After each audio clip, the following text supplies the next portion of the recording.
예, 안녕하십니까. 부부 손해사정사입니다. 우리가 신체 부위가 막 여러 개잖아, 이게 몸이. 근데 그 중에서 진짜 제일 많이 아픈 게 우리 척추잖아, 허리. 그러면 척추와 관련된 그 후유장애 보험금, 이것도 이렇게 청구가 쉽게 되나? 가능은 해. 가능하고, 근데 약관에서는 척추의 후유장애 관련해서 총 3가지로 구분하고 있는데, 첫 번째는 운동장애, 두 번째는 기형장애, 세 번째는 이제 디스크장애, 이렇게 구분을 하고 있죠. 운동장애, 그 기형장애, 디스크장애, 그 말만 들어서 나 잘 모르겠거든? 요거에 대한 분류하는 기준이 뭐냐? 그러니까 이제 장애 분류표에서 정하고 있는데, 이제 운동장애는 이제 골절 또는 탈구로 인해서 그 척추가 여러 개가 있잖아. 그 척추를 몇 개를 유압하느냐에 따라서 장애 지급률이 달라지게 되고, 기형장애는 그 압박골절이라고 하는데, 그러니까 우리가 일반적으로 골절은 여기가 이제 똥가 부러지는 거 말하는 그치. 거잖아. 근데 압박골절은 이 척추체가 이렇게 무너지는 걸 말하는 거거든. 그래서 이 척추체가 얼마나 무너져 있느냐에 따라서 그 각도나 압박률에 따라서 장애가 이제 평가가 되고, 디스크는 너도 알잖아. 알지. 네, 근데 그 단지 디스크가 있다라는 게 아니라 그 디스크로 인해서 수술해가지고 뭐 신경학적 마비가 있거나 이런 경우에 있을 때는 후유장애로 평가하겠다고 규정을 하고 있지. 그럼 이게 디스크가 이제 심하지 않은 경우에 뭐 운동으로 치료를 하거나 아니 이제 뭐 시술 이제 그런 거 받거나 하잖아. 근데 디스크가 진짜 심한 사람들은 막 거기다 철심 받고 뭐 핀 받고 막 이러잖아.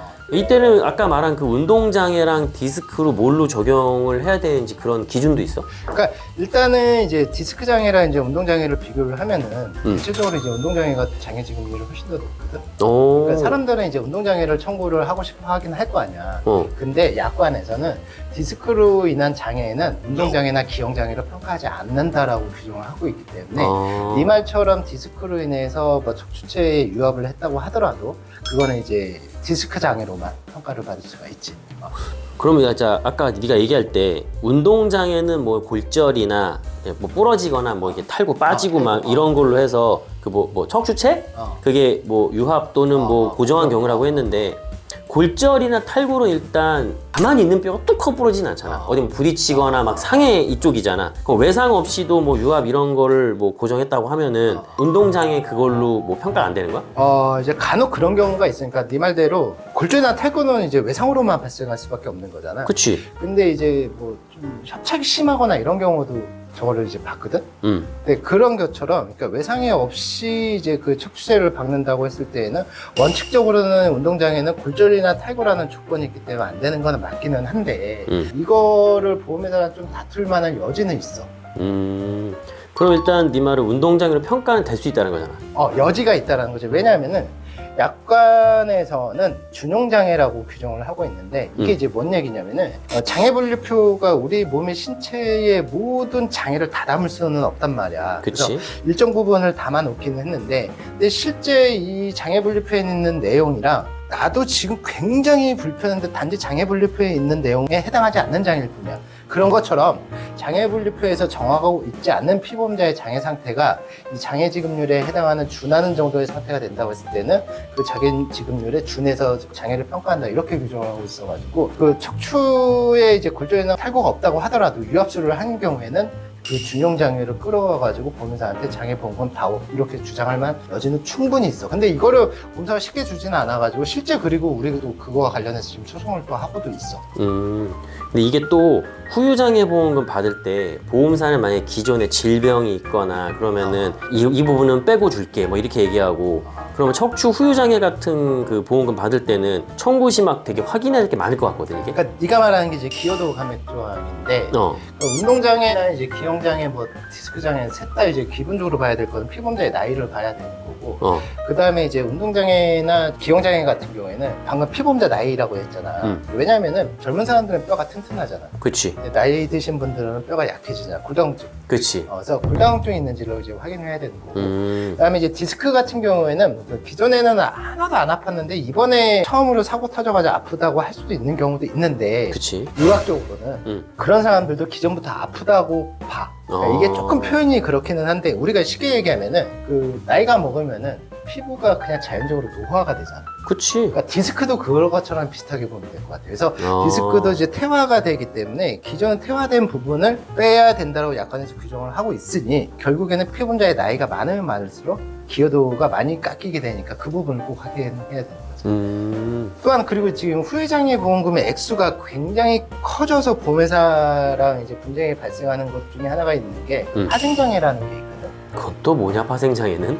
이거는 진짜 조금 좀 어려운 파트기는 한데 약관에서 뭐라고 규정하고 있냐면은 하나의 장애가 다른 장애에 통상적으로 파생하는 경우에는 그 둘 중 높은 장애 지급률로만 한다라고 규정하고 있어. 합산이 아니란 거네. 맞아. 근데 이게 합산을 안 하면은 이제 높은 것만 준다고 했잖아. 그럼 이거에 대해서도 또 분쟁이 있을 듯한데. 굉장히 많아. 왜냐면은 자 봐라. 예를 들어서 이제 80% 이상이 되었을 때만 보험회사가 보험금을 주는 상품이야. 근데 합산하면은 85%가 나오는데 합산 안 했을 때는 60%밖에 안 나와. 싸울만 하네. 이러면은 뭐 수천만 원에서 억이 왔다 갔다 하는 부분. 그치. 그래서 이제 보험회사랑 이제 굉장히 이제 많은 분쟁이 발생을 하고, 근데 이거 가지고 법원에서도 뭐 되게 일관적으로 판단을 하고 있지는 못하거든. 그래서 이제 뭐 약관도 개정되는 부분도 있기는 한데 여전히 개정됐다고 하더라도 보험회사랑 많은 분쟁이 있어. 자 봐봐.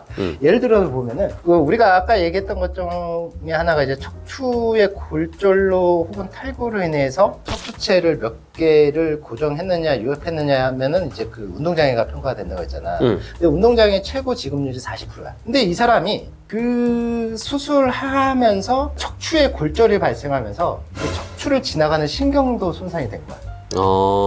그랬을 때는 이 하반신 마비가 와버릴 수가 있겠지. 그치. 근데 이 하반신 마비가 왔을 때의 장애 지급률 계산해보니까 60%인 거야. 그러면 얘를 더하면 100이지. 다 줘야지. 근데 높은 것만 하면 60인 거지. 못 받잖아. 이거에 대한 분쟁이 발생하는 거지. 야, 근데 그렇게 하면 이거 너무 애매한 거 아니냐?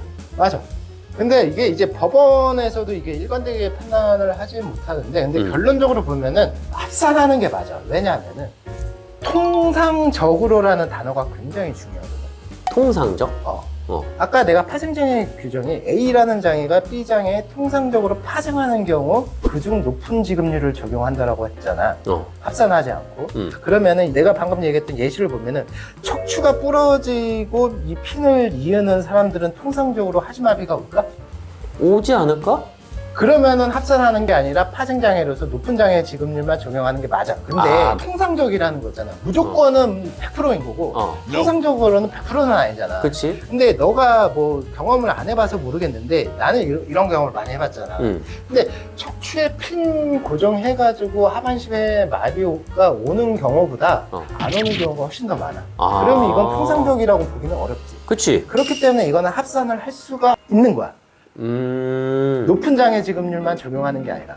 근데도 현재까지도 보험회사가 그걸 가지고 파생장애니 막 이러면서 주장을 하고 있는데 법원에서도 그걸 일관되게 판단하지 못해가지고 좀 큰 그런 분쟁거리가 되는 거지. 이건 되게 어려운 문제다. 합산이 될 수도 있고 안 될 수도 있다고 하면 진짜로. 그리고 이제 척추체 장애와 관련해서 마지막으로 또 확인해야 될 게 하나 있어.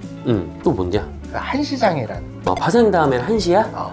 와, 어렵다, 야. 그러니까 왜 그러냐면은 약관에서 이제 장애의 정의에 대해서 보면은 피보험자가 이제 외상 또는 질병으로 인해서 일정 기간의 치료 후에도 영구적으로 신체에 잔존하는 훼손 상태를 장애라고 규정을 하고 있어. 그러면 영구적이라는 거는 죽을 때까지라는 거야. 그치. 평생이지. 그러면 잠깐 남았다라는 건 한시장 부분만 남았다라는 거니까 장애의 평가가 될 수 없다라는 거지. 첫 번째는. 그리고 두 번째는 뭐가 있냐면은 한시장애라고 하더라도 5년 이상의 한시장애가 예상되는 경우라면은 장애 지급률의 20%는 지급하겠다라고 규정을 하고 있어. 5년을 한시로 봐? 긴 시간 아니야? 근데 약관에서는 그렇게 규정을 하고 있어. 와, 무섭다.